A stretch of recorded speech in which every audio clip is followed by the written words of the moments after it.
Hi friends, అందరికీ ఎలా ఉన్నారు? బాగున్నారా? ఈరోజు రెసిపీ వచ్చేసి నిమ్మకాయ పులిహోర అండి. నా స్టైల్లో చేస్తున్నా. ఇంట్రెస్ట్ ఉన్న వాళ్ళు చూడండి. చాలామందికి తెలిసే ఉంటుంది, కానీ నేను చేసే స్టైల్ చూపిస్తాను చూడండి. ఫస్ట్ బాండీ పెట్టుకొని ఆయిల్ అయితే వేసుకున్నానండి. అంటే మన టేస్ట్కి సరిపడా ఆయిల్ వేసుకోవాలి. కొందరు ఎక్కువ తింటారు, కొందరు తక్కువ తింటారు కదా.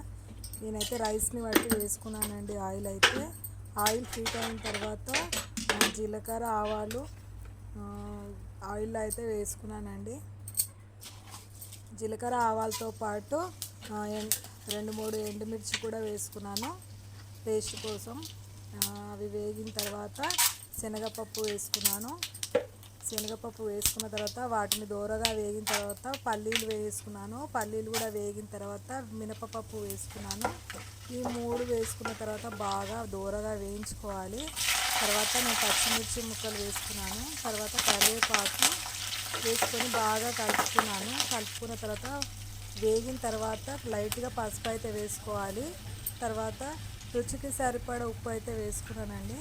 ఇంకా నిమ్మకాయ ముక్కలు అయితే నేను పిండుకున్నాను. నేను ఈ రైస్లోకి అయితే నేను 2 నిమ్మకాయలు అయితే తీసుకున్నానండి. ఇంకా ఈ నిమ్మరసం దాంట్లో వేసిన తర్వాత బాగా మగ్గాలి.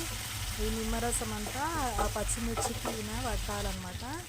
బాగా మగ్గిన తర్వాత మనం అన్నం అయితే దాంట్లో వేసుకుని అన్నం బాగా విప్పి పూలుగా చేసుకొని అన్నం వేసుకొని బాగా కలుపుకోవాలి. మొత్తం మిక్స్ అయ్యేలాగా కలుపుకోవాలి.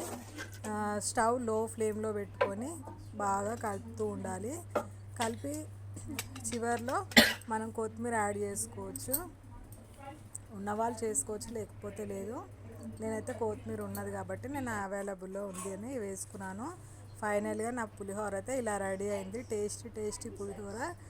తింటే సూపర్గా ఉందండి. వీడియో నచ్చినట్టయితే లైక్ చేయండి, షేర్ చేయండి. ప్లీజ్ సబ్స్క్రైబ్ చేసుకోండి అబ్బా.